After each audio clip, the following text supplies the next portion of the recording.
When the holidays start to feel a bit repetitive, reach for a Sprite Winter Spiced Cranberry and put your twist on tradition. A bold cranberry and winter spice flavor fusion, Sprite Winter Spiced Cranberry is a refreshing way to shake things up this sipping season. And only for a limited time. Sprite. Obey your thirst. Oh, Hilton stay, your beds are soft and cozy. No lumpy couch, no stiff futon, no shower line at crack of dawn. Oh, Hilton stay, a holiday you're saving. When you want holiday comfort you can count on, it matters where you stay. This season, enjoy spacious, comfortable rooms and friendly service when you book with Hilton instead. Hilton for the stay. Here's my 30-second story with Guinness. As soon as my sister and I get home for the holidays, we don't even unpack. We head straight to our pub. The bartender already knows our order, Guinness and fries. We laugh all night, catch up with old friends, and walk home with faces sore from smiling. It's one of my favorite nights of the year. That was my 30-second story with Guinness. Guinness Draft Stout. Please enjoy responsibly. Imported by Diageo Beer Company, USA, New York, New York.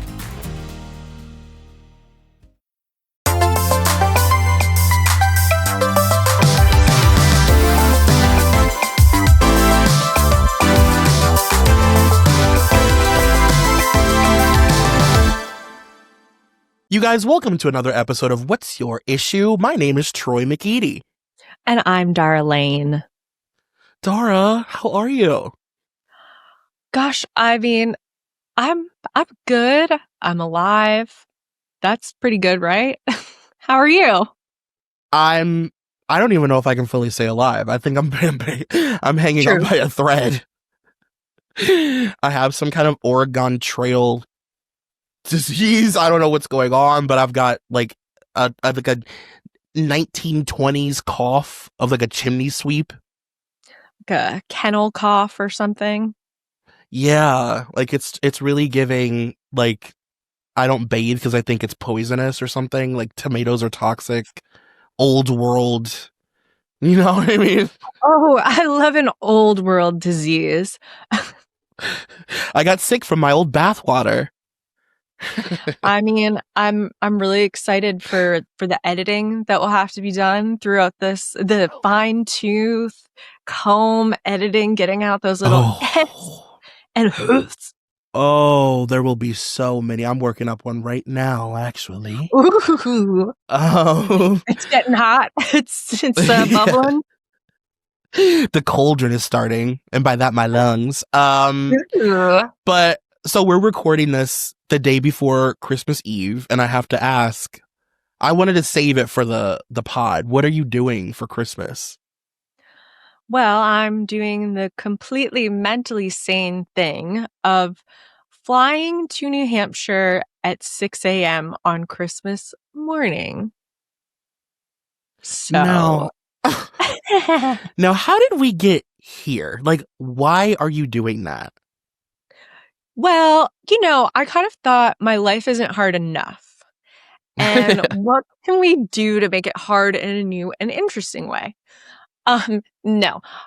Well, so my Nate, my husband, as you know, Troy, he is working, so then we could fly out tomorrow on Christmas Eve or the first flight out the next day, and it just ended up being the better flight to do the next day. And so there's that. Girl. I know. Well, the positive is that maybe because it's the day of and it's not Christmas Eve, it will be more empty because people will be at their destination versus getting there. Yes, and our flight seems like it's half full. Which I appreciate, and we're going to stay at a hotel by the airport on Christmas Eve. Yeah. I don't know how much Christmas flair an airport Marriott is giving off, but we're gonna make it festive, baby. Listen, you can sprinkle little Christmas sprinkles in your waffle when you're down there making your breakfast in the lobby. Yeah, we were thinking, do we want to Uber at 4 a.m, or we could just wake up in front of the airport essentially and just Yeah. mosey on over, because we park at that Marriott anyway because they have long-term parking, so that's where we put our car. And so we thought we'll just sleep there. We'll make it a sleepover. It's giving Chevy Chase. It is giving Uh-huh.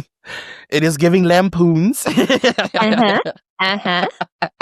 You're like, Nate decided last minute to climb on the roof with the ladder and put the Christmas decorations up. Like, it's giving like Christmas movie in the making.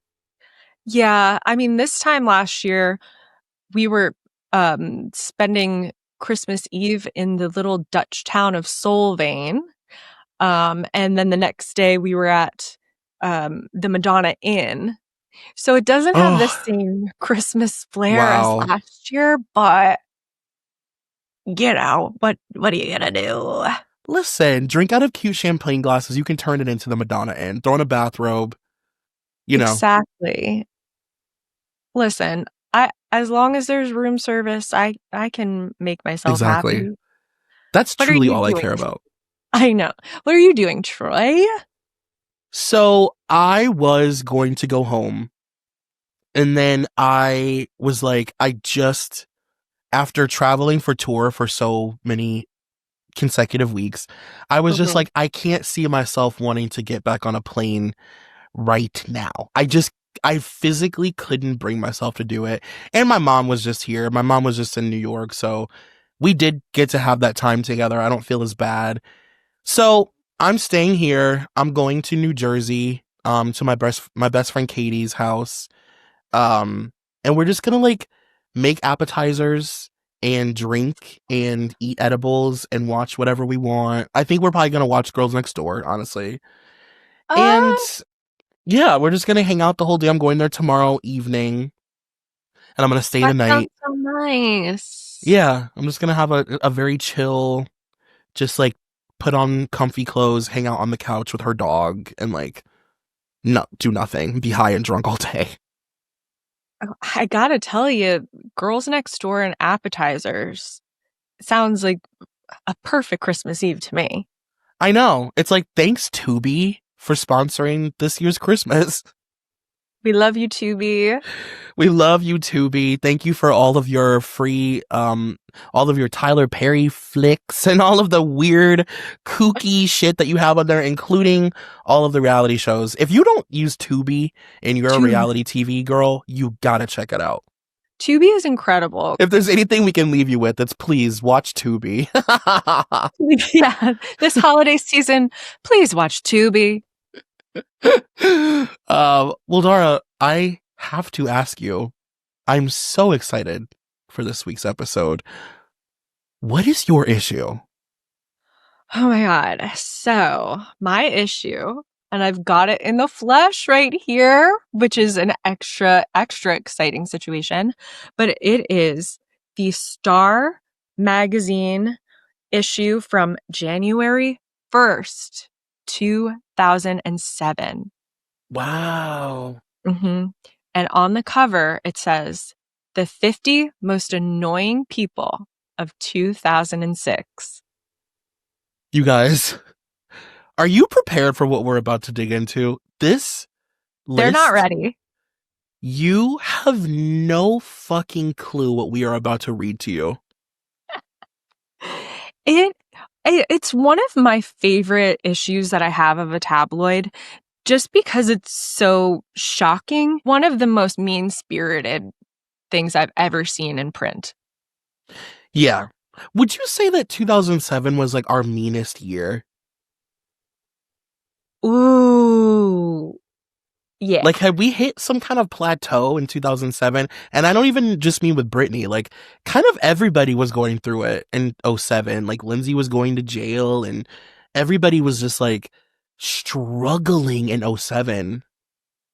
Well, so this is January 1st, 2007. So we haven't even, we barely dipped a little pinky into the year.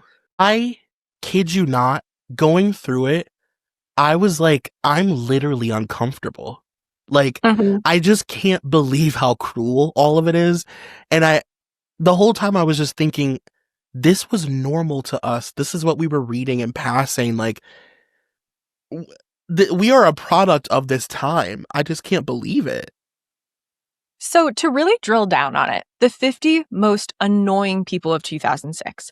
Now, how often do you ever see a list that's like, that's the objective? Like, these are annoying people. They should shut the fuck up, go crawl into a hole. When we see lists like this, year-end lists, it's the most interesting person, the most Mhm. influential person, but just the most annoying person. And we're going through all of these celebrities. And by the way, all of these celebrities are the people that we're buying these magazines to read about. Right. And yet we hate them. Yeah. We can't get enough of them, but we hate them. Like, the objective is to hate read, essentially, is what they're saying. It's not because we love them. It's because we love to hate them, all of these people. And that is their perspective, essentially.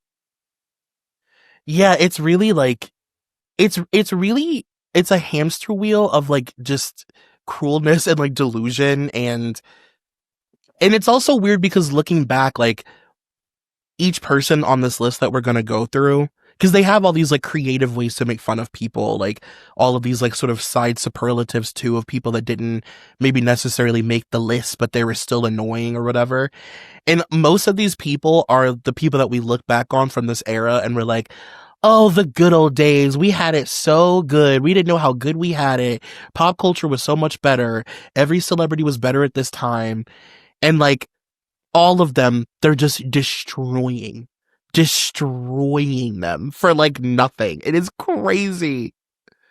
And when we get into reading it, you'll see like it would just never happen today, anything like this. I've just never seen a magazine speak so candidly, like, how much we hate this person.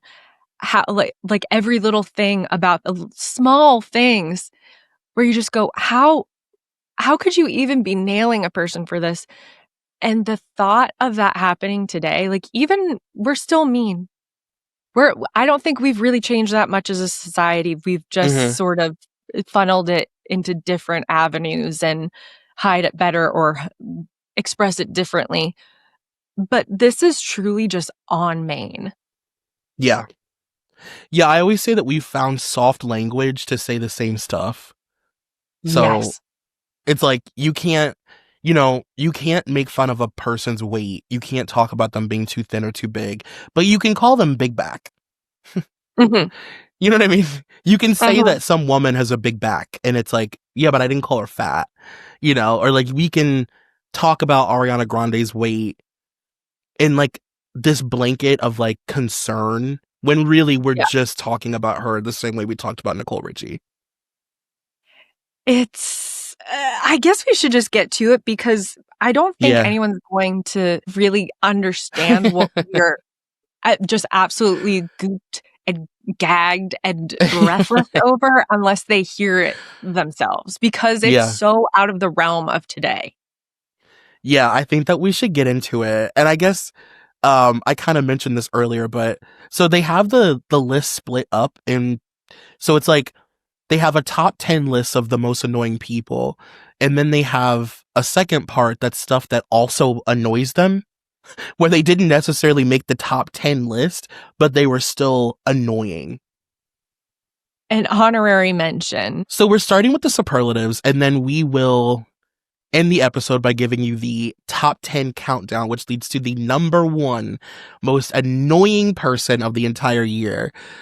But we start with the most annoying talk show host, which is Tyra. And the photo that they used of her is of her in the infamous fat suit where she dresses up like a fat lady and then goes out to experience the world as a non-supermodel, and just how tough that would be.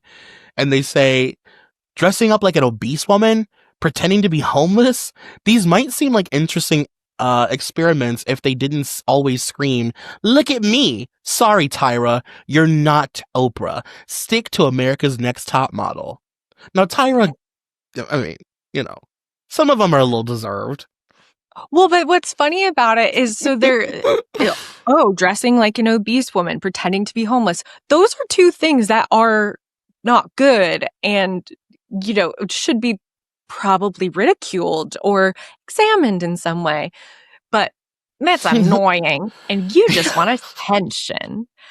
It's like, well, okay, you were almost onto something, but no, that's not exactly the issue here at hand.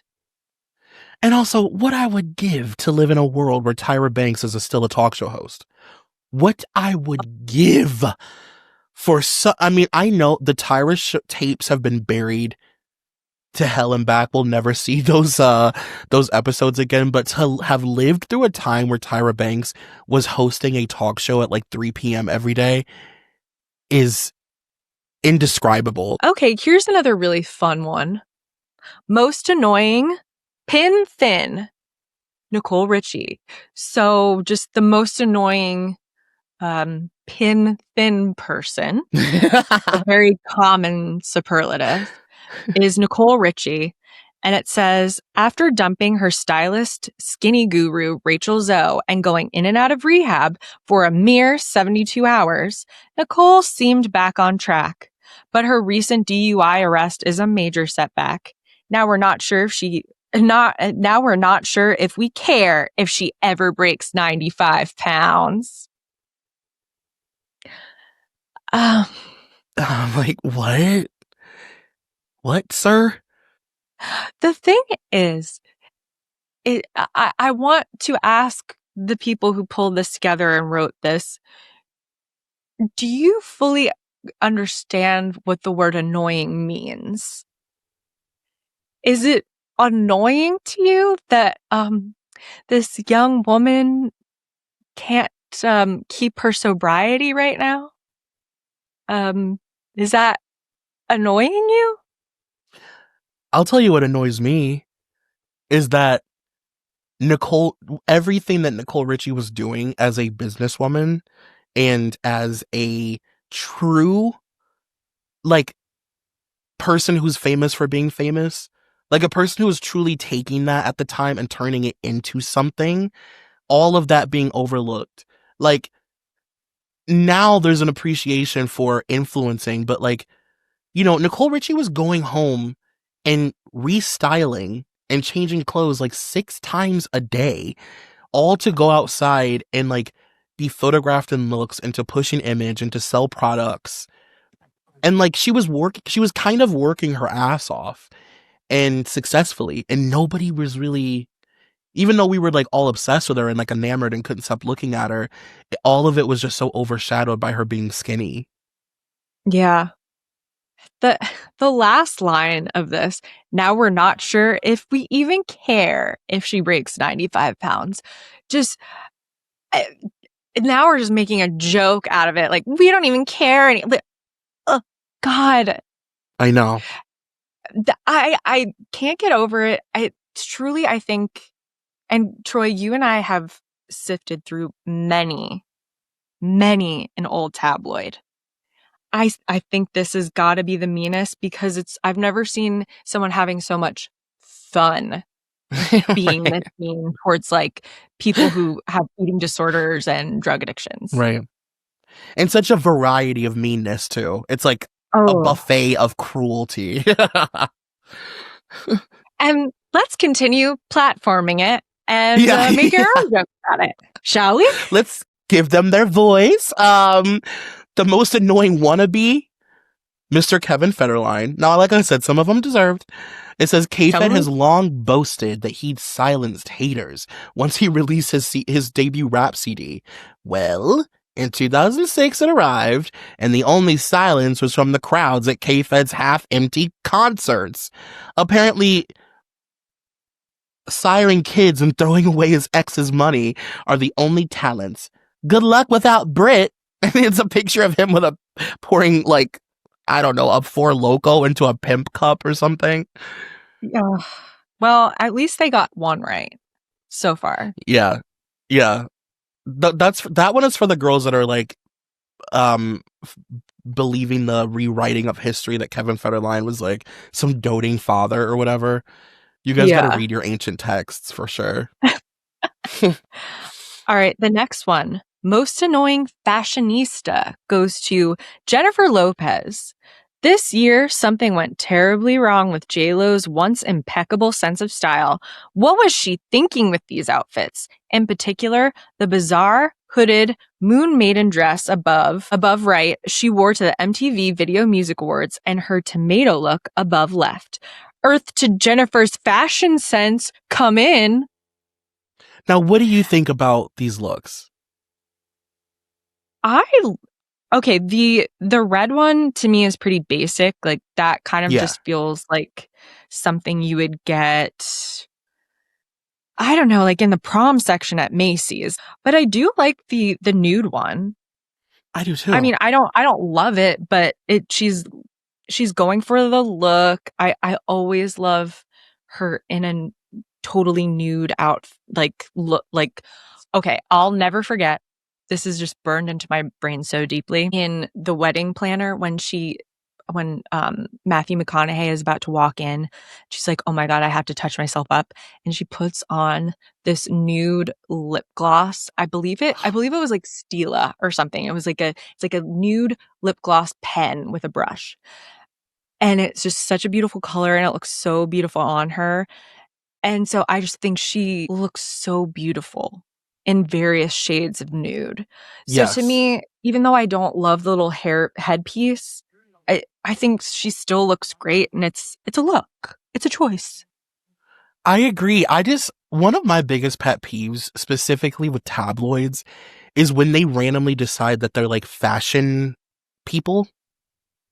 Like, I know. Nobody's really asking for your opinions on like style or fashion. Like that's not what you do, Star Magazine. And you know that it's just like some guy behind the scenes. Like, who the fuck is asking you about Jennifer Lopez's red carpet looks? Like, especially in 2006, she was like killing it. Also, the middle picture is to put that as a terrible look. If I walked out of the house wearing this tomorrow, I would look like the most on-trend fashion ass bitch. Oh my God. She's in a leather bomber jacket, these like great baggy, like, I don't know, they look like maybe tweed or something, pants. Yeah, like a nice thick, interesting fabric. I mean, she looks incredible. She looks like hot Amelia Earhart. Right. Like, what are we doing here?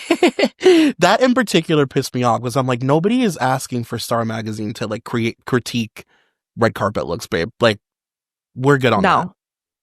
No. This next one is pornographic. Truly, I feel like was written for me. The most annoying makeover was Clay Aiken.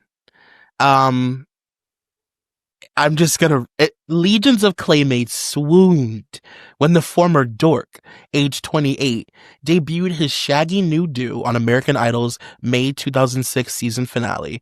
But we think his KD Lang makeover is not his best look. That was homophobic. And Clay, where did the double chin come from? No wonder Kelly Ripa was scared. Homophobic, fatphobic, homophobic. Horrifying. I feel like people don't remember the sort of Kelly Ripa, Clay Aiken, Rosie O'Donnell feud scandal. Right. And it was a good one, but you know, it's not one that people remember. But it was fun. It's one that I think Kelly wants you definitely to forget. It wasn't like the best moment for Kelly Ripa. Very off-brand for Miss Kelly. Yeah. To get involved in something like this, but right. Poor Clay, man. God, to be a Southern homosexual with that voice and that accent, and to be navigating this time period on a competition reality show that's like the biggest thing in the world. I can't even imagine. Like, we're lucky to still have him. Truly, yeah, God. And with those eyebrows, to have to go through Oh it my all God. with those eyebrows, where it seems as if there was no recourse with those, unfortunately. No. The Claymates can only provide so much emotional support, but like those eyebrows, my God, like we were fighting the fight. Were you an American Idol girl? Oh, Troy, huge. Were you a Claymate or were you a Reuben teddy bear girl or whatever? I was a Reuben girl. Okay. For sure. But that was the season with Catherine McPhee, right? She was third that season. Oh, was she that her season? Yeah. Oh shit. So I was always rooting for her, obviously, but then when it came down to it, I was rooting for Reuben. Yeah.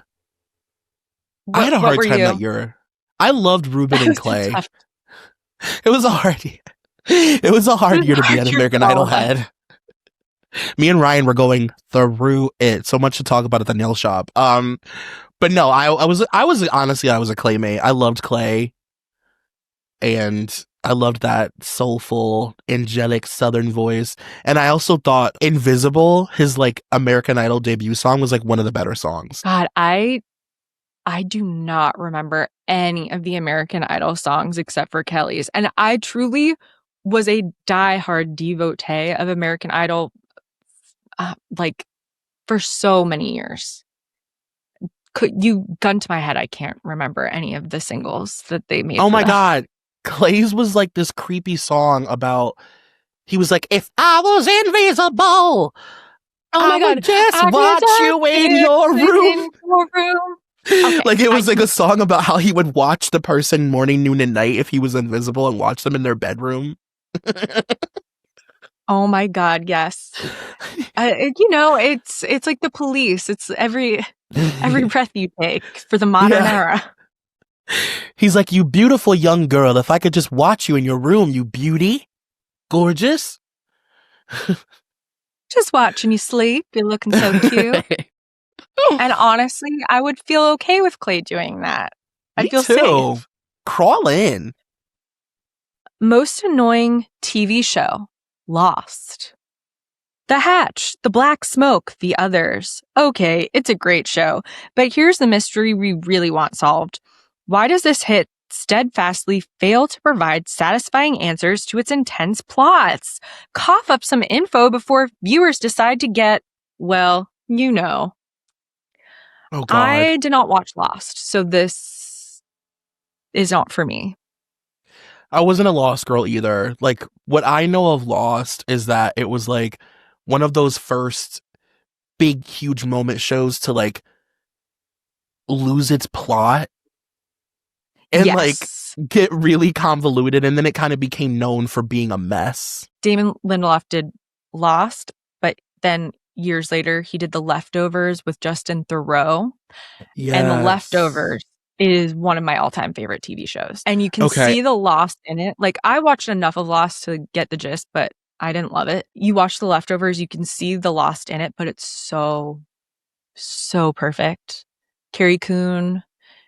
There's only 3 seasons. If people need something to binge over the holiday, I wouldn't recommend The Leftovers because the first season is actually pretty gruesome. But it's an incredible show. And if you can get through the bit of the first season where it's kind of punishing, it is the most uplifting, like optimistic show, especially for these times. And I can't recommend it enough. Truly one of my favorite shows of all time. Oh, maybe you just inspired me to. I've never watched The Leftovers. Troy? Yeah. Oh my God, Troy, you have to watch it because it also has like major Twin Peaksy kind of like weird things happening. David Lynchy. Carrie Coon is incredible. You would, Troy, Love, love it. Liv Tyler is in a cult. Oh, you had me at Liv Tyler and Colt. You will die. You will die. Okay. I'm so excited. I'm jealous you get to experience this for the first time. That's like kind of the only, I needed your endorsement. Because people tell me all the time how much I would love that show. I've been hearing it my whole life. Oh, Troy, it is up your alley. Speaking of things that are up my alley, Oh my God. most annoying bathing suit is the Borat banana hammock. Watching Sacha Baron Cohen's Kazakhstan alter ego Borat dupe gullible Americans is fun. Being practically slapped in the face by Borat's teeny weeny swimsuit is just disturbing. Can we sue for retinal damage? Crazy that the Borat swimsuit still on occasion will make like a comedic appearance somewhere. I can't believe that we ever had to live through Borat. Just isn't it insane? It was so much a part of our lives. You couldn't escape it. Just everywhere you went, it was getting quoted at you. I feel like we don't have to deal with bros quoting things at us anymore. Like quoting culture has lessened, thank God. Yes. But during this time, all we're hearing is my wife and just Ron Burgundy. Oh my God. Wedding Crashers. Wedding Crashers. It never stopped. Napoleon Dynamite. Oh my God. Like, how did we get by? I don't know. Like that was a really tough time when like personality free dorky men made it their whole identity to be like, I know all the quotes from Wedding Crashers, and it's like, cool. I don't think that you're any more funny. Like, but I will say, I was a Sacha Baron Cohen girl though. Like I loved the Ali G show. I loved Bruno. Oh, yeah. I did love Bruno. You know, I've seen all the stuff, and I guess, I mean, I thought it was funny enough where I would watch it, but none of it was exactly fully up my alley. You know? Yeah. Most annoying couple. Matthew McConaughey and Lance Armstrong. They got sweaty biking together, jogged bare-chested side by side, and tag team dance floors. Sudden BFFs Matthew McConaughey and Lance Armstrong took male bonding to a whole new annoying level in 2006. Not that there's anything wrong with that. In fact, these two burly buds were so close that when Jake Gyllenhaal tagged along for bike trips, he just looked like a third wheel. Wow. You know, I will say, as a person who also hosts a blind item podcast, it's very interesting to read old tabloids and see, because, you know, Star used to write blind items. So sometimes they would sprinkle their blind items in their regular stories, and like to see them make fun of Jake Gyllenhaal, Lance, and Matthew hanging out, and knowing that Jake is toothy tile low-key behind the scenes, that is actually very funny. But it's hilarious that this whole thing is just like, you're just making fun of people that you think are secretly gay. Yeah. And, you know, I don't like when people make fun of male friendships, even if they are secretly doing each other behind the scenes. Boys need friends. Just let them wear their flip-flops, okay? Let them wear their flip-flops, you know? See, this is why we have a male loneliness epidemic, because millennial boys grew up on this culture where men can't be friends. Yeah. Now they're all in their basement getting radicalized. Yeah. Like jerking each other off and being like, we're not gay, but I'm going to give you head. This is why we have gooning, okay? That should be the title of this episode. This next one is really near and dear to both of our hearts. I'm going to speak for you on this one. I just know that this is one that has meant a lot throughout the years. Most annoying teeth went to Hillary Duff. Hillary's worst year for teeth. Remember when Hillary was an adorable what? Moppet? What does that mean?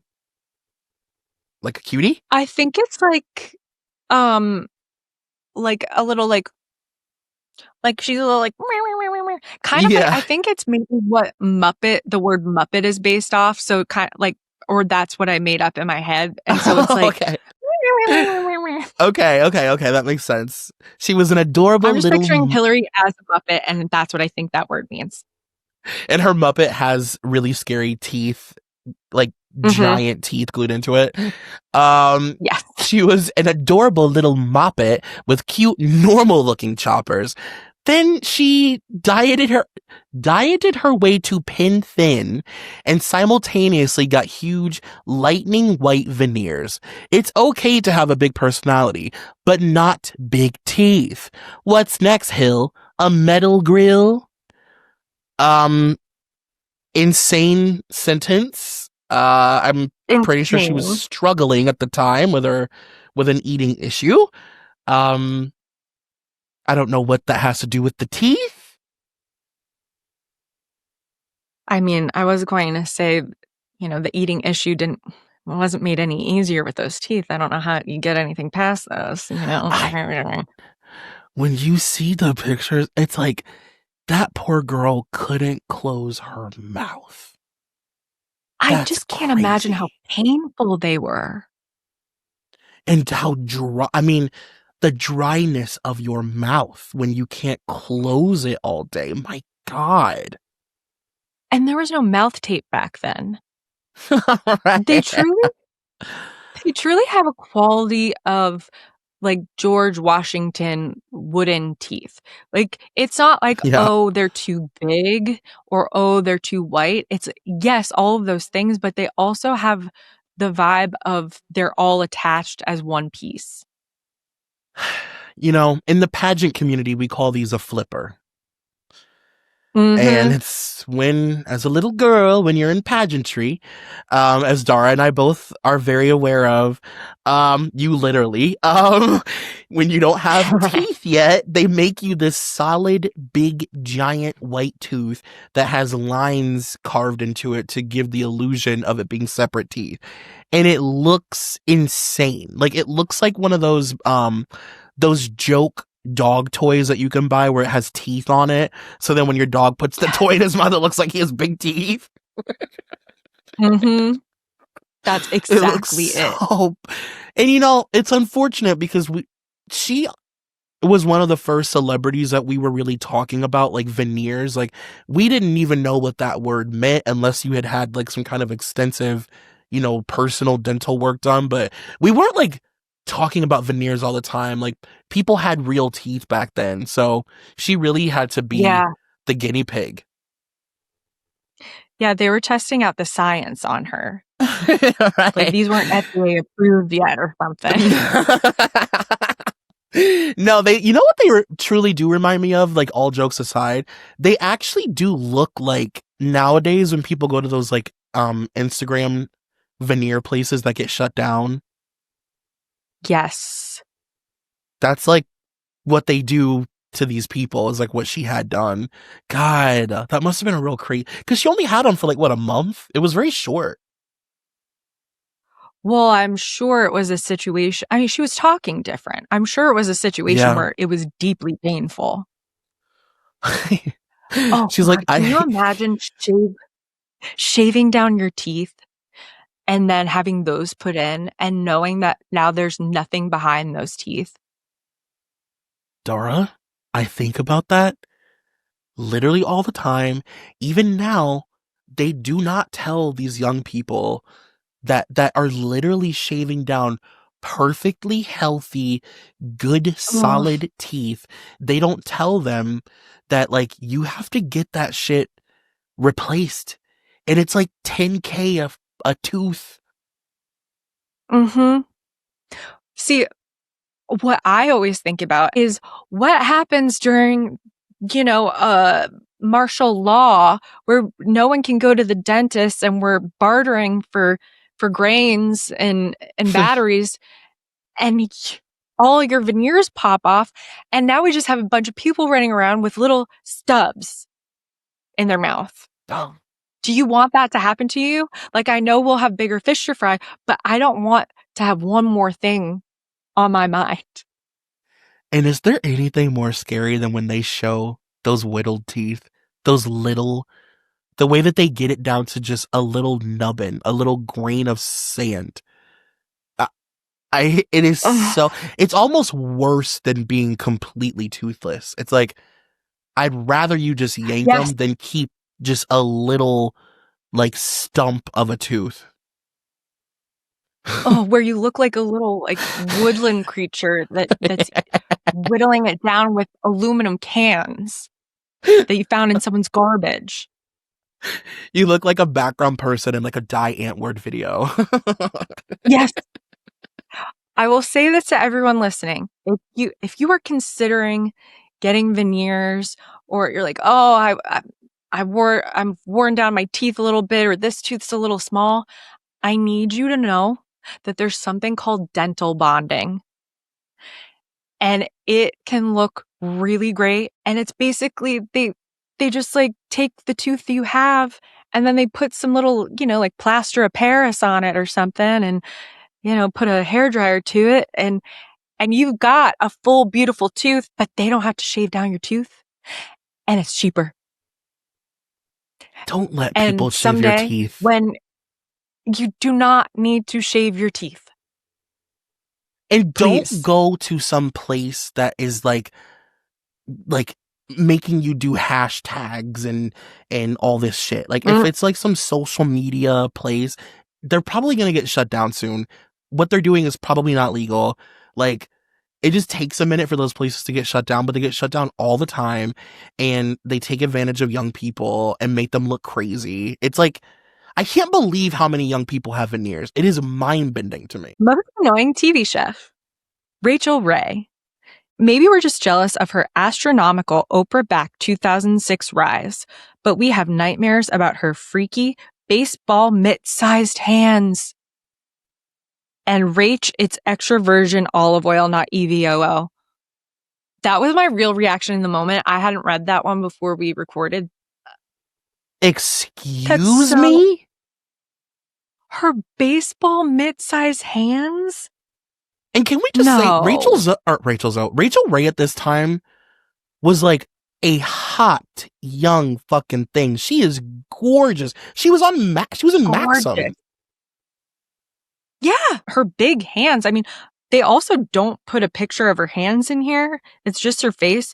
I don't remember these big hands.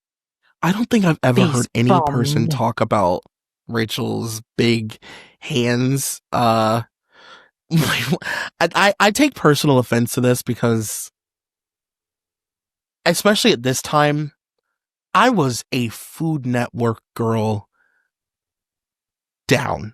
Like, it meant more to me than anything. And Rachel Ray was like, she doesn't get enough credit for being like a lot of millennials' introduction to like being self-sufficient, like to like being able to make a meal on your own.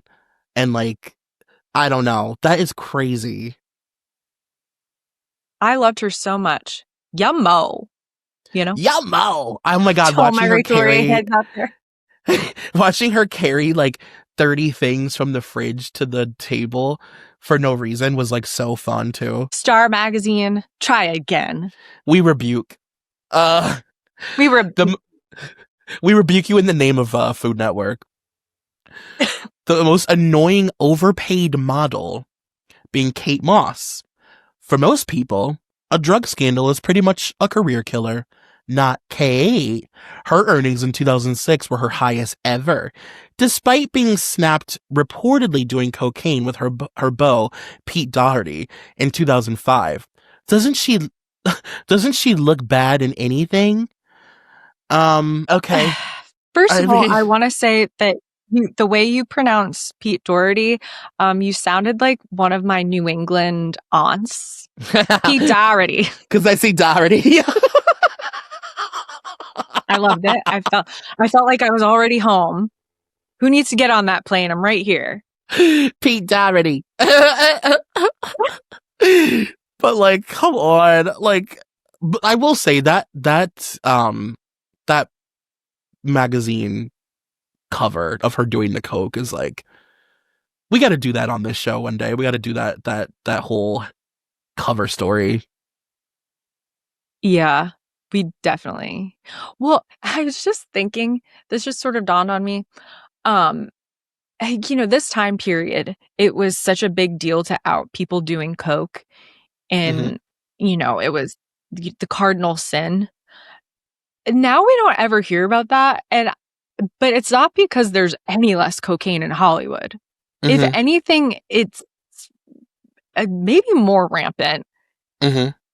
But everyone has kind of at least in the industry, has all kind of like looked at each other and said, "We're not going to talk about this, right? Right. We don't need to out each other on this one, right?" Yeah, I think that it's like it's less taboo. Whereas like at that time it was like everybody, like normies would like murmur about it. There were murmurings like so and so does cocaine, but like you would never see it. Mhm. Like the thought of actually seeing a celebrity do cocaine was left to like, you know, Danny Bonaducci and like people that were just like so Yeah. VH1 sobriety house, people like Brigitte Nielsen or something is like the kind of person you would think about seeing do cocaine, but to see like a glamorous person doing it was still like kind of taboo. Yeah. There was the 1970s and people doing coke at SNL. And that was Right. kind of, the glamorous life. And then like Danny Bonaducci's sad drug addicts, Yeah. not at all glamorous. And now it's like, we're just not going to talk about it. Yeah. Now Whoever it's like, wants to do their cocaine, just yeah. do it over there in the coat check room at the Chateau Marmont. It's so true. And like, or you can like be Charlie XCX and like sing about it in like a Yeah, tongue in cheek way. you guys, this is just like a character. They're Yeah. singing about it because they're doing it, maybe. Right. Like when she says, Or should they're we doing do it? ketamine. Or that. Right. Yes. When she's asking if you want to do another key, she like literally is asking. Yeah. Drugs are so back, baby. They really are. It's crazy. Drugs and smoking. Woo! It's the 90s again. Yes, mama. Then we have most annoying divorcee, Heather Mills. Now, does everybody at home remember Heather Mills? This is a cut. Maybe her nasty divorce allegations about estranged hubby, Sir Paul McCartney, ever heard of him, are true, and she's not just after a huge chunk of the ex-Beatles' $1.5 billion fortune. Yeah, okay. Regardless, those softcore porn pics, the hunky trainer / bodyguard who's not her new boyfriend, and the alleged tapes about poor dead Linda McCartney add up to a giant McCartney family annoyance. God, she was famous. She was people were so mad that she was coming after Paul McCartney. Like, she was vilified. Vilified. Wasn't she on Dancing with the Stars? Mm-hmm.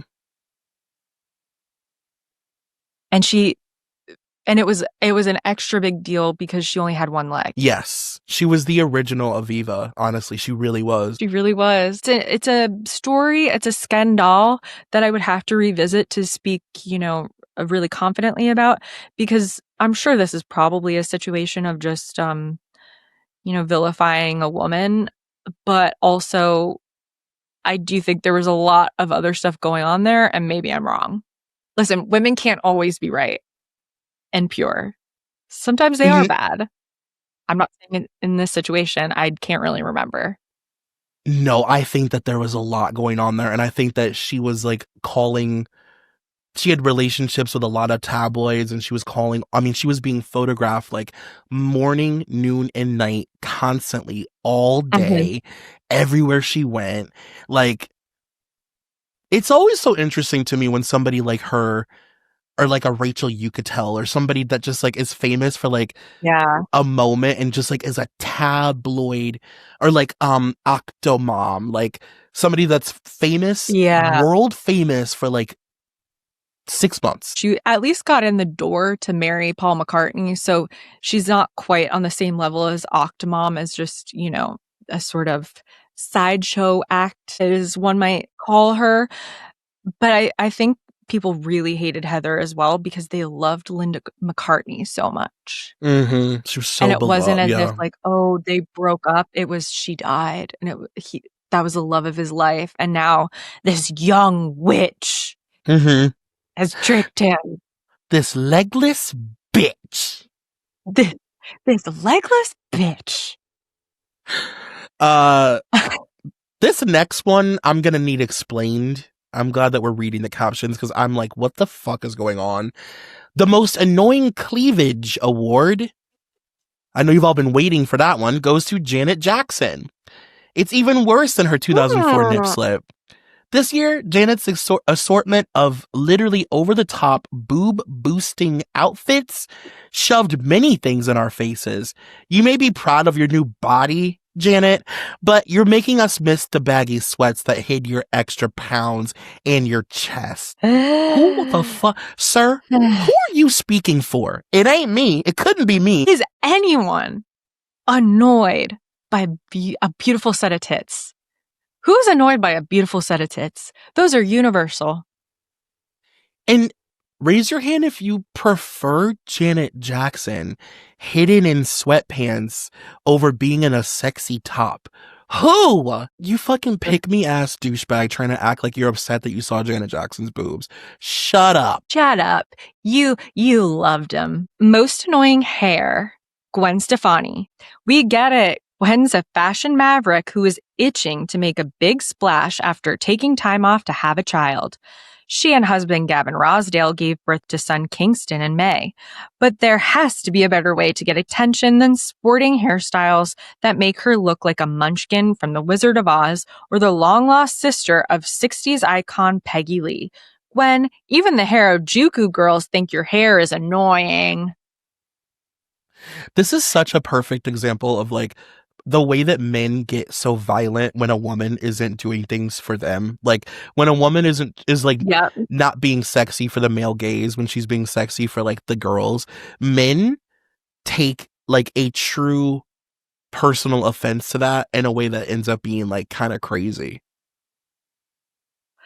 It's also crazy how one of the major reasons why anyone is listed as annoying in this, the kind of one of the through lines that you see repeated is that whatever they're doing is for attention. Like Nicole Richie is thin for attention, and Gwen is doing her hair in a way you don't like for attention. Mm-hmm. Do we not see that maybe on some level these are celebrities? Attention is the whole point. And also, it's like you're so annoyed that they're like doing things in quotes for attention, yet you're following them around all day and photographing them do truly mundane things like laundry and grocery shopping and getting coffee. So where's the line? Like, it's just like the narrative is just so crazy with these older magazines where they try and act like these stars are so annoying that they exist and like everything that they're doing is just so obnoxious and over the top. But like you said earlier, it's why we're reading your magazine. One of the biggest differences between tabloid culture then and I guess I'll say tabloid culture now, even though it's morphed into something different than just calling it tabloids. Back then, there was such a separation between us and the celebrities. And I think there was such a quality of like an undertone of, you think you're better than me? You're not better than me. And now, because there's so many more opportunities to become famous, and it is something that so many people want, that now the tone can't be, oh, wanting attention is bad. That's what everybody wants. And now that we see that in today's society, it's like, oh, so all of this was kind of jealousy. Oh, you want attention. But actually, we all wished we could be expressing ourselves and wearing kooky outfits and doing all of these things. But back then, it was a lot harder to do because people were way more judgmental about it. For sure. It is all totally steeped in like jealousy and like the need to control like it's like, yeah, we'll make these women famous, but there's only a certain kind of woman that we truly like approve of. And it's one that stays in line. This next one I also and doesn't have a little swirly top on her head. like a Wizard of Oz, like a Whoville moment. It's like, what are we upset about that? The next one I'm also taking personal offense to. Oh. This is gonna be rough for me. The most annoying trend being the ankle boot. And they say, not annoying so much, just as puzzling. Is it possible to wear these half shoe, half boot monstrosities without instantly looking like you have scrawny chicken legs? Do they flatter anyone under 5'11"? How can we make sure that this trend fades away and never comes back? You can't, because an ankle boot is a timeless... It's like saying, how can we make sure jeans disappear? They're boots. What the fuck are you talking about? It also feels so clear that this is written by a man, where they're saying this as if it's a new invention. Like you said, it's timeless. These boots have always existed. They didn't just like grow out of the ground yesterday. I'm sorry. Mary-Kate's look in the middle here, this was one of my favorite things, one of my favorite looks, to do the black ankle boot and then an opaque black tight. And it's just that one color from top to bottom. Oh, I loved it. If you're a millennial, if you were a millennial that was like obsessed with the Olsens, you have seen, it's Mary-Kate's classic Balenciaga boot. She wore this boot every other day for like almost an entire year. If anything, I think she may have been the reason for the trend of ankle boots becoming so cool at this time. Like, that boot is so iconic. It's like as iconic as her mint Birkin with the ink on the bottom. It's like, are you kidding? Ooh, Troy, we've got a tie. Most annoying, cry for attention. And that goes to Britney Spears and Lindsay Lohan. Wow, we never thought we'd long for the innocent day of nip slips. Ladies, come on, wear your panties. We know you can afford them. Isn't it so fucking annoying when a woman is such a stupid bitch that when she gets out of the car and a man gets on the ground and takes flash photos between her thighs when they part to stand up? Isn't she so fucking annoying? Also, I love that they phrased this as cry for attention. It was as if they almost got there. They almost got to cry for help. But they were like, oh, wait, we can't say that because that would be too obvious that this is too far. So we'll just say cry for attention. It's not help, it's just attention. It is so... This is one of the most insane things. I cannot believe we lived through the crotch era of the paparazzi. Like, that is just so low. It's such a low point in our culture. Like, it's just so gross. When I think back on it, it was one of the craziest times, because unless you really think about it or you lived through it, you can't imagine how much we were hearing about Beva Jujus. Just, it was so a part of the fabric of our society for like a year. It was nonstop. And it was like descriptions of the girls' vaginas and who was shaving and who wasn't shaving and like, all of this conversation around like, why are these girls not wearing underwear? Why do you have a camera in their fucking crotch? Like, that question never came up. It was always, God, we need to get Britney some panties. We need to get Lindsay some panties. You need to get a camera out of their fucking vaginas. What are you talking about? And after it really started happening and it ramped up, just like the discourse about it, then it became a thing where every photographer is trying to get the shot. So even if a girl is doing her best to cover herself in any which way, they're still going to find a way to upskirt it. Yeah. Now, I'm not going to say that I'm not. Listen, you and I have watched enough paparazzi videos to know that they were doing this on purpose sometimes. Absolutely. Oh my God. Please don't think that Troy and I are Pollyanna here. Yeah. Really. They knew what they were doing in a lot of these situations. Okay. Right. Exactly. Which is why it was such a wild time. Yeah. It's layered, you know? We have another tie. This is the most annoying. Oh, this might be my favorite category, though. Most annoying PR couple. So we have. This is great. We have Jessica Simpson and John Mayer, who are tied with Terry Hatcher and Ryan Seacrest. Oh my gosh. So it says, note to Jessica Simpson, before you tout a fakey romance to boost sales for your new CD, not that it worked. Make sure that the guy you pick is 100% on board with your little scheme. And a note to Terry Hatcher, before you have a public smooch fest and land a boyfriend, oh my Lord have mercy, make sure that the guy you pick is, well, let's just say a team player. Oh my God. That is wild. This is such a great little time capsule, I would say. Mm-hmm. It really is just distilling the time period down and all the little.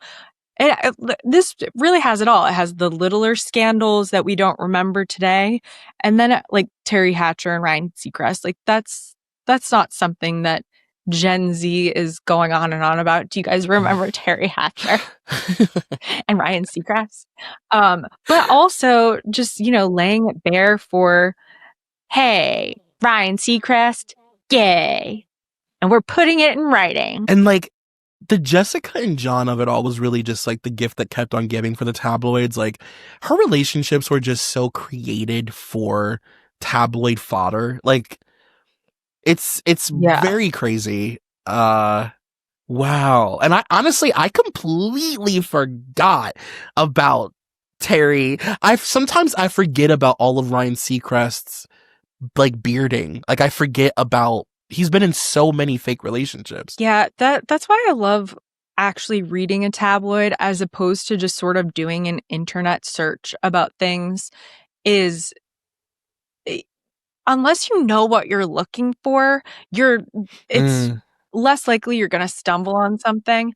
But with a tabloid, you truly get the time period. You get the little moments that are maybe not even worth retelling, of just like, oh, there's this rumor that this person went on a date with that person, and but you get all those little nitty-gritty details that really paint a fuller picture. Well, sometimes these relationships would only last like a week or something. Like it would be just enough time to get in like a few tabloids and then you would never hear about it again. So yeah, unless you like skimmed through it in one of these magazines, like you wouldn't, like you said, you wouldn't be Googling Terry Hatcher and Ryan Seacrest. The internet is just too big.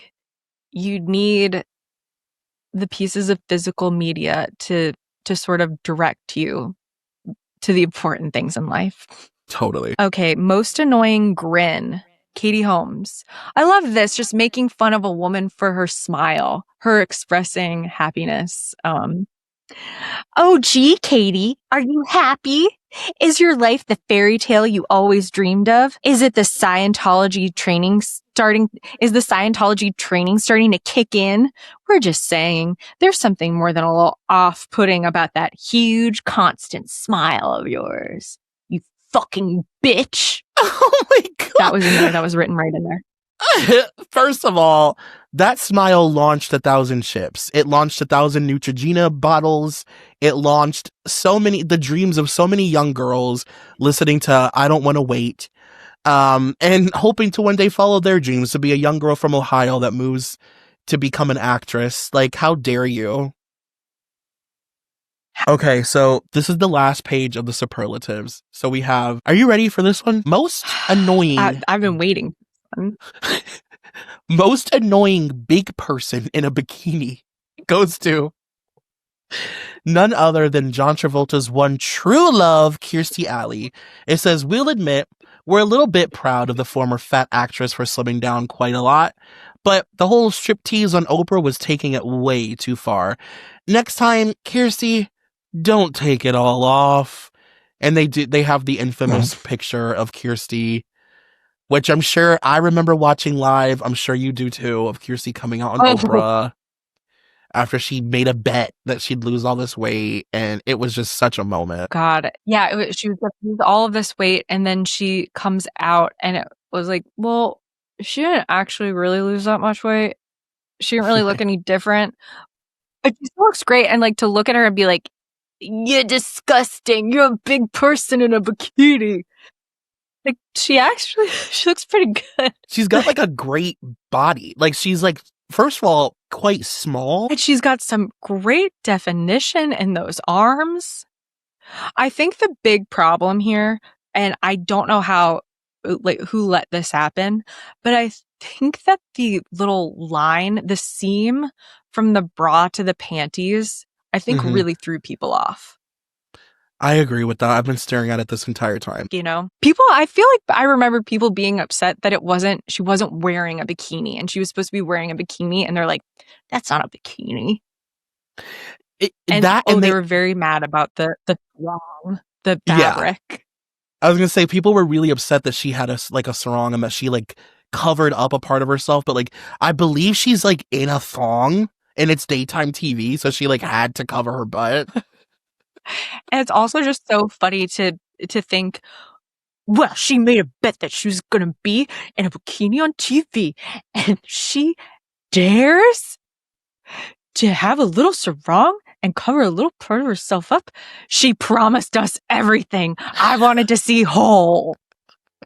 And you know that you have to be really cruel for us to be defending truly the most cruel woman to ever live, Kirstie Alley. Like, a woman who like sat with Barbara Walters and like told like a wholesome story about how her mom loved like making black jokes at the dinner table and how fun and wholesome it was. Like a truly evil woman. Heinous. Okay, most annoying friend of Katie. Katie and her dumb, toothy little side-tie grin. Most annoying friend is Victoria Beckham. To be honest, there wasn't a lot of competition, but Katie's new shopping pal wins, thanks to her ridiculously small 23-inch waist and out-of-this-world outfits. What do they have in common anyway? She's so annoying because she is thin. To juxtapose this right next to big person in a bikini, and then to call in the next breath Victoria Beckham annoying for being too thin. It's really, Britney said it best. She's too fat, now she's too thin. You want a piece of me. Hello. It was untenable. Did you happen to watch Victoria Beckham's documentary on Netflix? I didn't, and I forgot about it. Should I watch it? Is it good? It's actually, I thought, really good. I thought it was like very, very like candid and funny and informative, and I thought it was like really interesting to see like the full perspective of her career. Because one of the things I always say about the Spice Girls is like, they had like a UK celebrity and then they had an American celebrity, and it was so different, and us experiencing it was so different here. And like just the way that Victoria was talked about, like I just did not have any grasp of how hated this woman actually was. Like, especially this year, like 2006, going into 2007, she had to be the most hated celebrity in all of the UK, and then all of that hate was kind of like being brought over here with her moving here. It was crazy. So the most annoying loser, and this is actually kind of iconic, is Faith Hill. It says, we're torn about this. Yes, Faith's very public disappointment of Carrie Underwood's win at the CMA Awards was irritating. She later said she was only joking. Ha! But it was also a refreshingly honest moment during what have become increasingly staged award shows. Nah, it was annoying. I love her screaming fuck into the camera when she loses that award. It's amazing. Troy, this is one I totally forgot about until just now. It truly was like, and then her saying that she was doing it as a bit is just so funny. Like, she tried to say it was like her doing comedy. Oh my God, I love it. Notoriously hilarious, Faith Hill. Right. Okay, most annoying best friend. Denise Richards. Remember when BFFs would follow the one golden rule, don't steal your best friend's husband? Oh well, Denise rocked gal pals everywhere by making off with Heather Locklear's man, Richie Sambora. Plus, she left Heather with no one to turn to except David Spade. That's cold. I don't know about you, but I have a particularly like deep obsession with Heather Locklear. I just think that she is the coolest, the number one. She's the OG bad bitch. Like, and this whole thing was just so crazy to watch play out. Yeah, this was wild because they were just like we've seen stuff like this, of course, with the younger set, but to see the two best friends, at their age and they're married, it's like stealing a husband is so much different from, Paris stealing someone from this person or like a frenemy. Truly a husband from a best friend. I mean, just iconic work from Denise Richards. And to go out together, gallivanting, holding hands, like calling the paparazzi on yourselves. Like, yes. It is just insane. Like, Denise is such a messy queen. She was perfect for Housewives. It's crazy she couldn't make it work in the long run. I know, it's true. I know. She couldn't be her full messy self on Housewives, but can do it through tabloids. That's where she feels more comfortable. That's her preferred medium. We are officially at our top 10 most annoying celebrities of 2006. This is it, baby. It? Oh my God. Can you guys believe it? We finally made it to the top 10 most annoying people. All right. Number 10. Matthew McConaughey. We never would have thought it was possible. Matthew turned a hot, toned chest into an eyesore. From his shirtless and drunk roll in the sand in Costa Rica to his constant shirtless workouts in Malibu, California, the We Are Marshall star's torso was even more in our face than Brit's private parts. Hey, Matt, keep it in your shirt. Yes, got him. Oh, you got him. You got him, Star Magazine. Listen, Matthew McConaughey was outrageously overexposed in 2006. He was such a fucking tabloid king. Oh, he was always being photographed running, working out, swimming, biking, bongoing. It's we get it. I mean, it was a lot. He was a lot at this time. Yeah. Have you seen recently? There's there's a clip going around, and he's talking about how he told Hollywood he was not going to do romance, any more comedies, blah, blah, blah. I want to be a serious actor, and no one believed me. And it's yeah, babe, because you're forgetting that you were doing this at the time as well. Yeah, you were out gallivanting around with Lance Armstrong, and and also he made himself the rom-com king. Yeah. And then all of a sudden, he was no, I won't do it. It's Monsieur, this is a bit of a revisionist. He's what?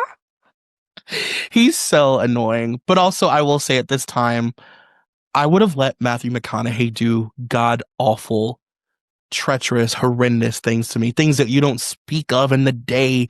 Things that you only speak of behind a cloak. I would have let him do all those things to me times 10. Oh, for sure. I'd let him spit in my mouth if he wanted to, and and I really don't like spit. So like a real loogie situation, no. But him, it's allowed. You're like, even the spit tastes like weed. Ooh. Then we jump to number 9. Again, very offended by this. Rosie O'Donnell. It says, and you thought Star Jones Reynolds was annoying? Rosie joined The View and promptly drowned out co-host Barbara Walters, Joy Behar, Elizabeth Hasselbeck. Then she accused Kelly Ripa of homophobia after Kelly chastised guest Clay Aiken. Even worse, a couple of weeks later, Rosie did a spectacularly offensive imitation of people speaking Chinese and initially refused to apologize, saying it was just a joke. Sorry, Rosie. We thought jokes were supposed to be, I don't know, funny. I don't remember Rosie making fun of Asian people. I don't remember that either. And that is the weird thing about this, where like there's been a couple times where they say something and you're like, yeah, I guess that is actually legitimately not good. You're right about that one, I guess. I guess you got that one. Wow, crazy to think that this was the first year, of the View for her.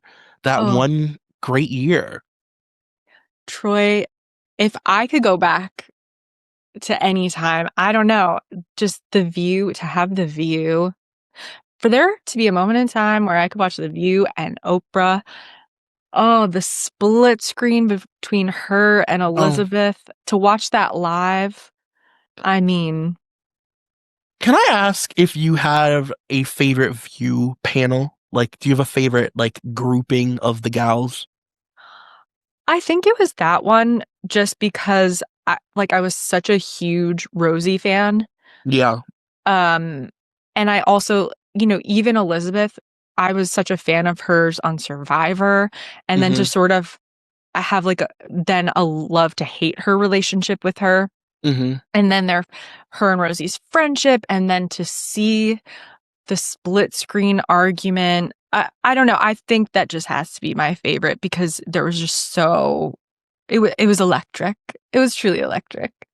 It really was something else. Like, it really was like, I'm really like, The View is one of my favorite shows of all time, honestly, if I'm being like, I watched that show my whole life. Mm-hmm. And just being able to watch like a bunch of broads like be really opinionated like that on TV every day, and like about crazy shit, and not really have like the utmost respect for every guest. Like, they'd have guests on that they didn't like, and like wouldn't respect them on their own show. Like, it was just such a unique experience. I mean, I know it's still on, but it's obviously its best days are behind it. But yeah, I would say that was my best panel. But I also did really love I loved when Whoopi first got there. Like, same. She was, watching Whoopi when she first got to The View versus now, it's like a completely different person. Truly. Yeah, we weren't over at that point. Like, I do remember her coming on and it really feeling like it injected something great. And because she also kind of had she was serving the same role that Rosie did, where here's this legitimately famous person who is, rough around the edges and gonna say what they want, but she did it in such a different way. And the way she kind of like didn't care just felt a little bit different than the way Rosie sort of expressed it. Oh, and like an eccentric, I love eccentric Black women. Yeah. You don't really get to see that a lot on TV, and like a weirdo Black woman that wears kooky shoes, refuses to get on planes, yet is an EGOT. Troy, the next thing I was going to say was she gets her tour bus to drive across the goddamn country every time she needs to go to Los Angeles. It's amazing. And then she's sitting across from Sherry Shepherd and trying to teach her that the world isn't flat. I mean, you don't get better TV than that. Like, it was just like the best. Early Sherry Shepherd was, I forgot about early Sherry Shepherd. Oh. And remember, anything controversial would come up, she'd be like, and this is why I just want to watch Dancing with the Stars. Yeah. And the audience would be like, oh, whoa! Like, that was like her catchphrase. Oh my God. The View tell-all book, the oral history. What is it called? Ladies Who Who Punch. Punch. Yes. Yes. It's amazing. Troy, I swallowed that book up in 2 days. Like the best thing I've ever read. If you guys listening if you have any interest in The View, or if you watch it at any time in your life and you didn't read that book, it is genuinely one of the best gossip books ever written. And like, they get a lot of The View women to talk, like Rosie's in the book. It is the Barbara Walters of it all, when she was like going through dementia. Oh my God. Oh my God. Oh my God. We could do a whole episode about. We have to find a cover with like a View story. Troy. Yes. Please. Yes, because we are in danger of having this podcast go like 3.5 hours long right now. No, for sure. You have to reel it in right at this moment. Okay. Number 8.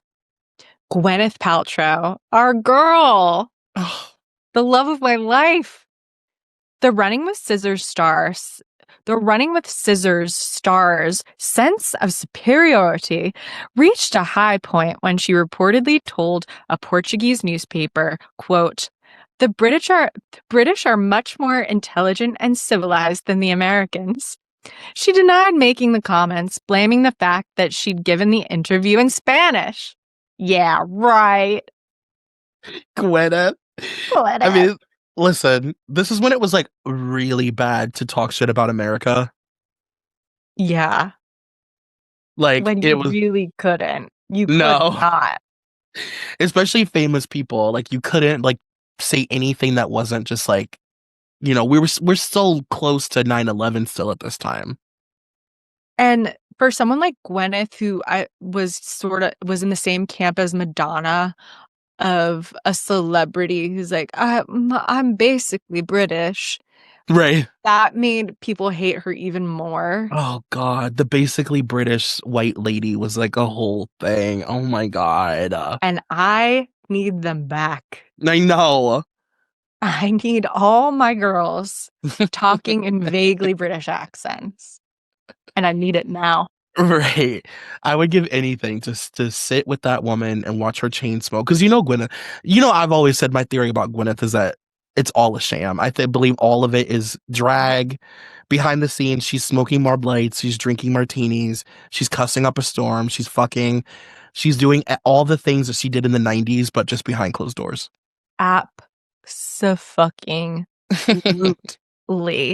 Truly. Like, truly. Number 7, we have Pam Anderson, and not Kid Rock, even though he's in the picture. Somehow he was able to get by, but Pam is annoying. Yeah. It's one thing to take the plunge and marry the guy that you dated on and off for 5 years and quickly realize it's not going to work out.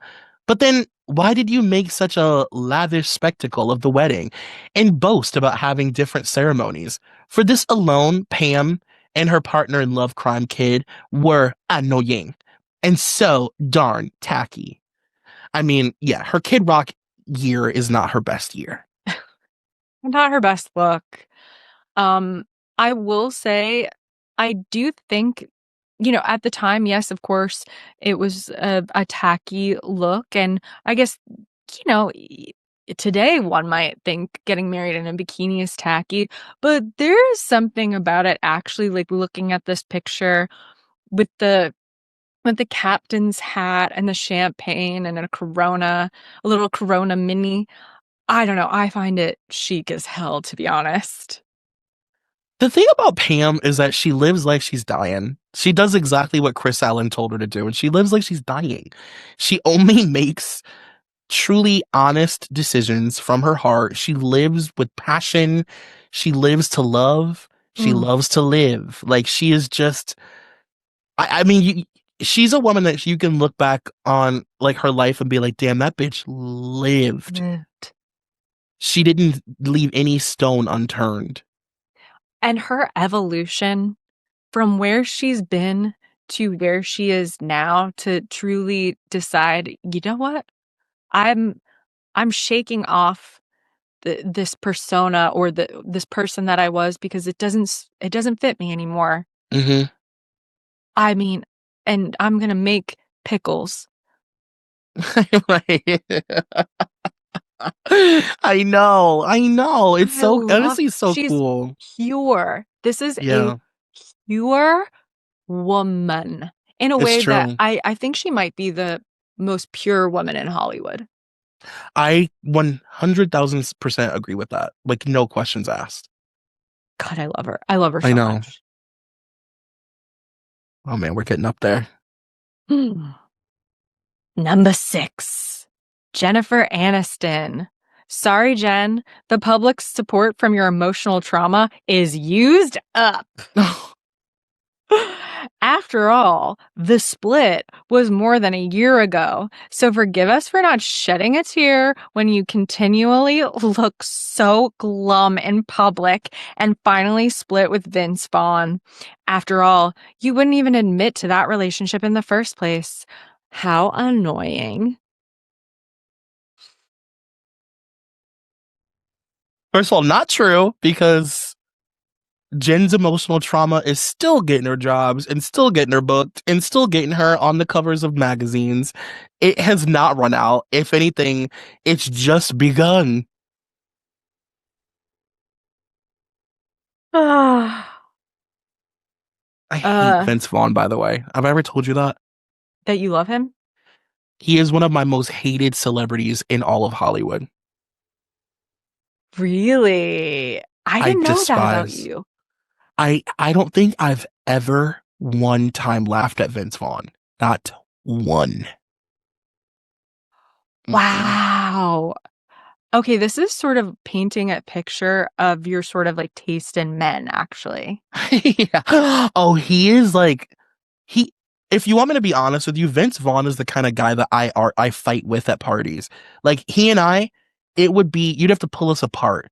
Like I'd be wielding a knife at his throat if we were left alone too long. And like finding out that's like he's actually an asshole because he comes off as an asshole, but Yeah. like he's famously mean. Like everybody talks about him just being such a dick. It's like, of course. Ugh. Ugh. Yeah, I literally cannot imagine you talking to him Oh my and not. God. Oh, I would honestly kind of love to see it. Because I wouldn't laugh at him, and he strikes me as the kind of person that takes big offense to people that don't laugh at him. And I also don't think he would like a gay man and a woman that just don't have interest in a man like him. Well, this is how I picture it would go. You and I were at a Hollywood party, and I'm talking to him. You're kind of like keeping your distance and just sort of listening, but not giving him anything. And I'm trying to win him over a touch. Right. And then I say something and he says something in response that is so demeaning and I know where this is going.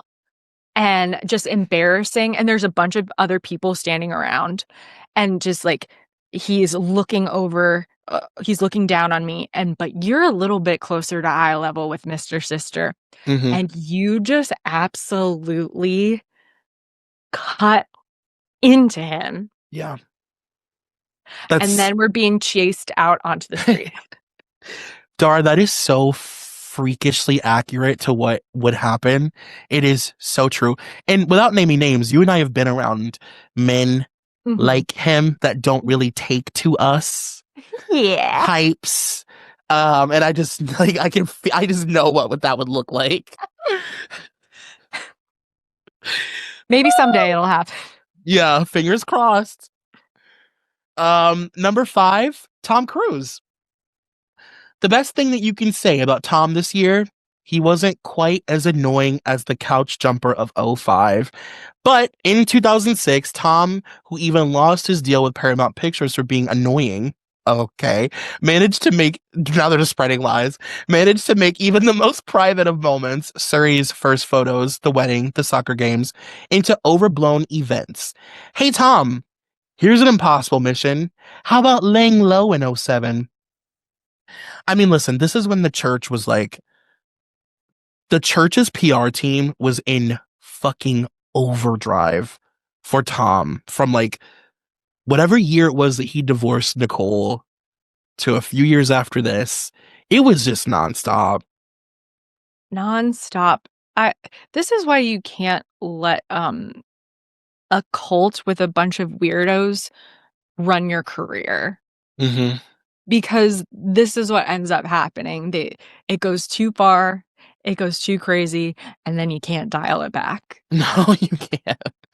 You can't. And they're so heavy-handed. They have no they don't have like the joie de vivre to be like, we'll do a tasteful pap walk. They were always so clunky, so over the top, and so obvious, and just like always a mess. Like, yeah, the soccer games and them jogging together, and it was just always so heavy-handed.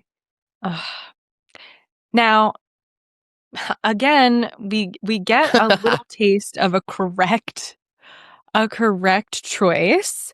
I don't know if I would call this annoying, but at number 4, Mel Gibson. What was worse, the anti-Semitic rant Mad Mel unleashed while being arrested for DUI on July 28th, or the mea culpa the writer-director gave Diane Sawyer in which he smirked his way through an explanation of his actions? Oh, it was the tequila talking. Good one. We don't care how good Apocalypto is. We don't care how good Apocalypto is supposed to be. We're not going to see it. Now, I wouldn't call the anti-Semitic rant and like calling his wife and just absolutely terrorizing her and leaving voicemails for her, saying that she should be R-worded by gosh, look it up yourself. I don't have to go on. I would say it was perhaps more than annoying, but at least he makes the list, but only number 4. You do his full monologue with all the words in the episode. I'm a drag queen, and that's my lip sync is the full monologue. Oh my god. Yeah, I don't know if annoying is the word I would use to describe what he did, but listen, people ask me all the time, do you think so-and-so could ever make a comeback, or do you think blah, blah, blah? I think anything is possible if Mel Gibson can come back. Like, Mel Gibson being at the Oscars and stuff all the time, and like working with actors again, and working with Andrew Garfield and directing, and like Mel Gibson is back, like he's got Jodie Foster and all the girls are defending him, and I'm like, yeah, if he can come back, like honestly, any person can come back. Truly, because this isn't even maybe some of the worst things we've heard about different celebrities where, of course we know it happened, but we don't have the proof that we can go back to at any moment to be reminded. Mel Gibson, we have the proof that we can listen to how horrific he is, and it is so unequivocal. Like, truly, if you don't fully know the whole story, if you haven't heard the voicemail to his ex-wife, go look it up if you care. It is so horrific. Yeah. And we have the proof like sitting right there, and it did not in the long run, change much. So anybody can make it. Anyone can crawl their way back. When you do your drag performance of his monologue, I'll come out guest appearance. I'll do Alec Baldwin's voicemail. I'll be like, fat little piggy, fat little piggy, fat little piggy. I do a death drop. Troy, do we have an act? Are we going on the road? It's called Canceled.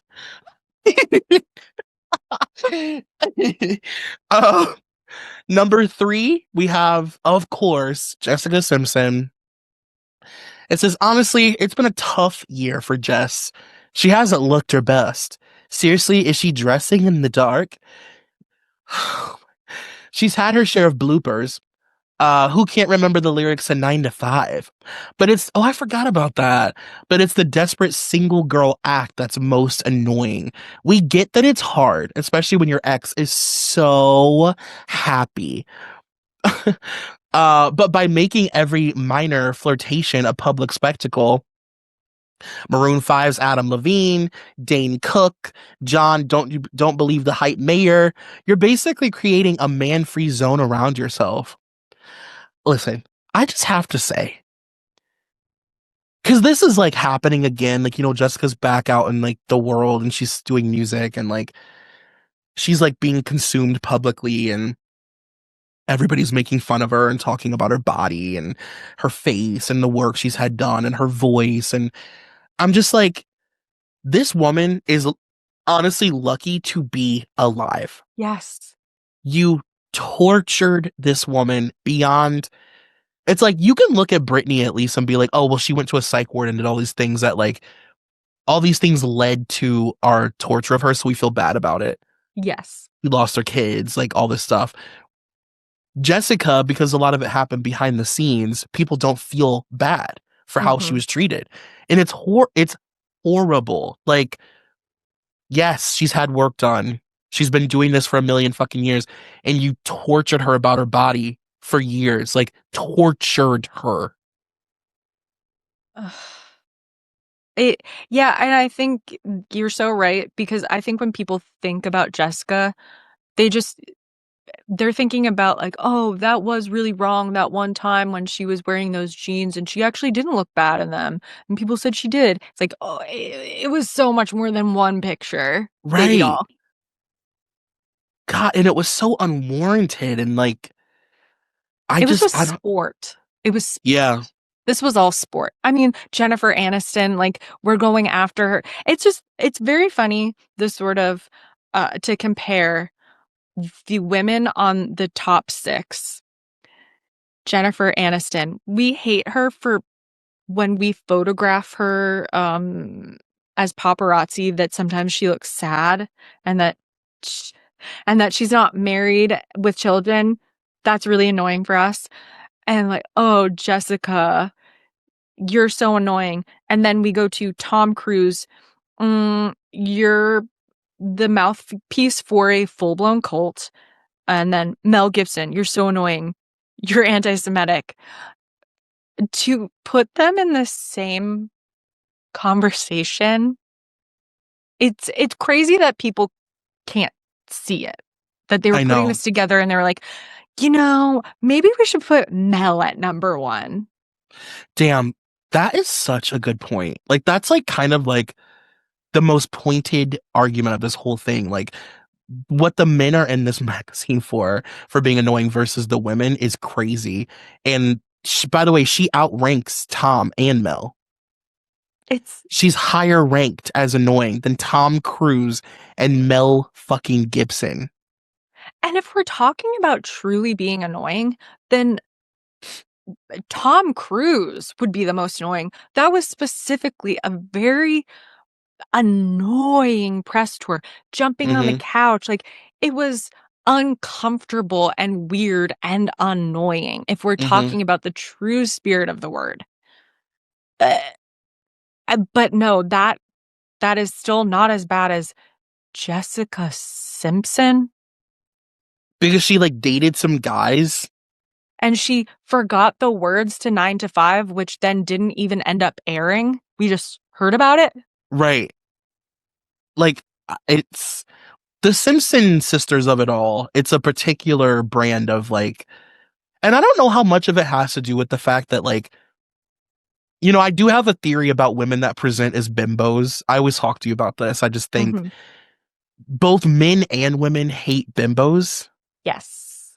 Like, women hate them too. And it's like, you can be, like Mariah Carey is a bimbo. And like, it doesn't matter that she's like a genius and that she's like Mozart and she can conduct an orchestra and produce a whole album herself and like, all this stuff and arrange music. Like, it doesn't matter because she likes a tight dress and a high heel.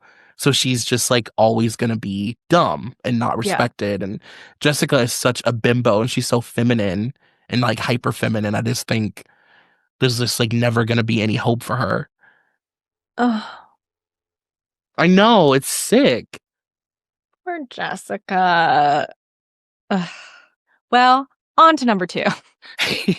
Our next girl. Our next girl coming to the stage, Lindsay Lohan. What a year it's been. The feuding, Paris Hilton, Brandon Davis, the over-so-soon hookups, Stavros Niarchos III, Harry Morton, the general drama, publicly chastised by a studio exec for being late to the set, joining AA while still partying, and those crazy emails. I have such an impact on our younger generation, as well as generations older than me. Linz, you're a talented actress, but unfortunately, your obnoxious personal life keeps overshadowing those talents. Our advice, start fresh in 07. You can do it, Linz. After all, you're not even 21 years old. That was a chilling last line. I am too stunned to speak. Oh, I'm not even 21. What do you mean? Excuse me? Oh my word. See, okay, and to be able to write all of that, and then at the end of it being like, and you're a child. I wonder if that has anything to do with all of this. Truly. Fucking morons. Like, it's like, and the most annoying thing about you is that you don't even have a frontal lobe. It's like, it's sad that all that stuff has happened to her. She's an addict and she's not even 21. And we've already seen so many other child stars who ended up dead. Yeah. But we're just taking this as, annoying little bitch. And she wasn't even, it would be one thing, at least Paris, you could say like Paris was like in air and like came from money. Lindsay was broke. Like Lindsay came from nothing. She was like a bootstraps girl. And came from a broken home with a dad in jail. Like, this wasn't just, it wasn't even just being a child star. There was a bunch of other stuff at play here. Yeah, that's pretty fucked up. Like, it's really, this is, and that lead star number 1. Take it away, King. Can I even get through this? I don't know. If at any moment this becomes too emotional and you need to tap out, I'm right here for you. If you see my camera go crazy, it's because I've collapsed and I've knocked over my camera and my computer. And I'll just finish out the show. Yeah. Know that I have a pulse. I'm fine. I'll come too soon. Our number 1 being Britney Jean Spears. It says, from nearly dropping her son, Sean Preston, to finally dropping husband, Kevin Federline, Britney was quite the headline maker this year, which is surprising since the only thing she actually produced in 06 was son Jaden, 3 months. Oh, just had a human being. She just produced a human being. She didn't give us any music. But the singer, 25, isn't tops of our list simply because of her dubious childcare techniques, driving with Sean on her lap, or her uber annoying interview / whine to the Today Show with Matt. I'm breathing. I'm breathing. I'm taking deep breaths. In for hold, out for hold. The Today Show's Matt Lauer. Nope. The icing on the cake was her post Kevin Federline decision to make Paris Hilton her new BFF. Oh yes, and partying without panties with such a vengeance that even Lindsay was jealous. Brit, if you're hoping for a career comeback, this isn't the way to go. And this isn't even, Dara, this isn't even 07 yet. Like, she's, like, I know there's this like very distinct time in the very beginning of 2007 where Britney is still blonde.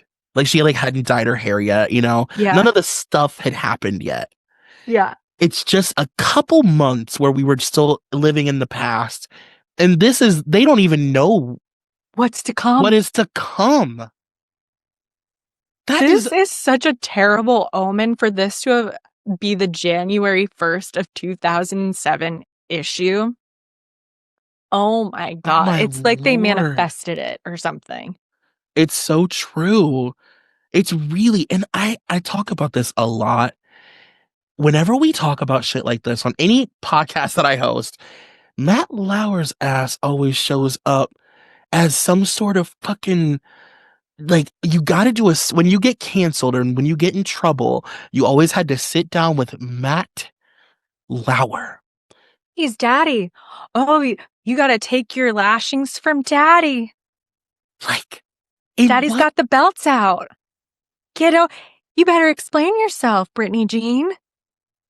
I just want to know in what world where like a young girl who like has just given birth and like is postpartum and all of those things sits down with Matt Lauer to explain her emotions. It's crazy. This is, what makes this so different from every other kind of tabloid article of the times that were just as mean. What I realized when going through these last few is what makes it so much worse is that they're trying to be funny. Mm-hmm. Which also really goes along well with the time where, if you're trying to be funny, that could be your excuse for being deeply offensive. Mm-hmm. But this truly, it goes so much further because it's under the guise of, like, we're being funny. And usually, like, tabloids don't have that tone. Yeah, it is the fact that they think this is funny and that this was our humor. And like, I remember one of my most distinct memories, and I'm not friends with this person really much anymore, but one of my really close friends during this time, it must have been like actually probably 2006, I was in college. We were talking about Britney, and of course I was like the concerned homosexual being like, it's just so scary to me. Like, I just always wake up thinking like that I'm gonna read a headline that she died while I was sleeping. And I'll never forget but from this day on, we're never close again. I'm not kidding. She said to me, well, yeah, I mean, like, that's what we want. Like, then if she doesn't die, we don't have anything to read about. Troy. And it didn't shock the room. See, okay, Troy, that to me is what the true nature of most people. Like, that is the true nature. And we don't like to talk about it. And we all like to say, oh, no, I believe people are truly good. I think that is a much more common perspective that if you really find a way to get them to actually admit it. I agree. Is that people truly do not have empathy for people they don't know personally. Mm-hmm. And then even then, they often don't. But when it comes to people they don't know, and this goes far beyond celebrities. Yeah. People they don't know, there is a true disconnect of seeing them as a human being. I mean, it's undeniable, I think. And I feel like because we view famous people as their storyline, like we view them as like their sort of publicly played out story that has like sometimes a very clear beginning, middle, and end if they end up dying. Mm-hmm. And then the end gets like tied up and wrapped up in this bow, and then you do all the the remembrance of how great they were and all the, it's like we've seen it so many times. I do think sometimes when a person is going through a hard time like her, it's like to complete the story, people do want them to die.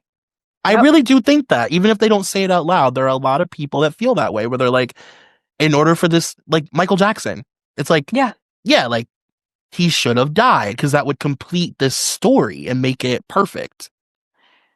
And, those types of people are also generally too stupid to even fully understand that is what they're looking for. Mm-hmm. But it's also, I think, a deserving to die.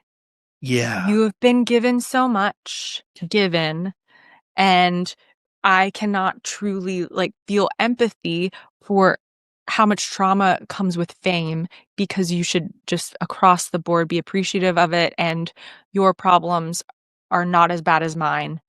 Yep. And because of that, and then you didn't appreciate it, you deserve your fate. And Yep. I will enjoy the entertainment of it, because also this is just, I don't even actually see you as a human. You're The a character. whole like, but you have this much money thing is like crazy to me too, because like that's still very much, no matter how much time passes, like that narrative doesn't go away. Where it's like you should be fine, like you have money, you should be fine. You shouldn't have Well, you any know what it issues. is? You know what it is too? And people don't, I think, don't realize that they're saying this too, is you have money, but also everyone in the world loves you. You have love from Mhm. people. You are important. You are seen. And that is actually, as we see today, when it's so many people aspire to be famous in any way that they can, that is what people truly believe.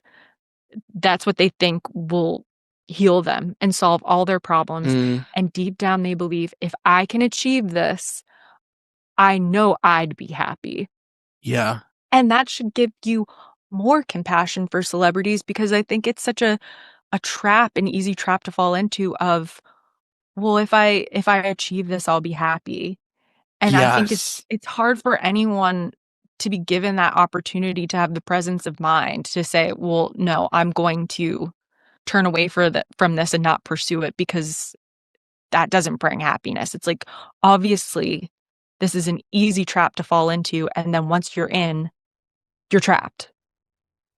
I guess that's like the one. I mean, there are many good things I think to come of like people like Diddy being exposed, but like the overall big thing is like everybody now has an understanding that the industry is like basically built on an ancient burial ground. Like there's a darkness to it. It's not just like something that might happen to you. Like it's built on manipulation, destruction, taking advantage of, Mhm. lying, cheating, stealing, murdering. Like it's built on that. And like it happens to really good people. Like the best people with the best of intentions get wrapped up. And it's not because you can't handle it. I hate that narrative. I hate when people would say that about her. Like she couldn't handle her fame. It's like, actually, no, she handled it really well for like a very long time. Like more well, I think she handled it better than most people. Like it's like Yeah. crazy that she was able to handle it, but you can only take so much. It's I wish if people would realize this and take this away from this sort of, I don't know, all that we're saying, that when it comes to Hollywood, th- especially women and children, you might think of them as celebrities and that they're above this, but actually they are still just simply artists. They are still just the commodity that Hmm. people way above them, that have more money and more power, are trading and using as currency between them. And the artist, whether you're successful or not, the artist is almost always going to get fucked. Yeah. And it's the same as a freelance writer or actor who's just trying to keep their health insurance from SAG or the WGA and is getting asked to do free labor. And can you write this script for free, and working months and months and months, maybe years, on developing things that they never see money for.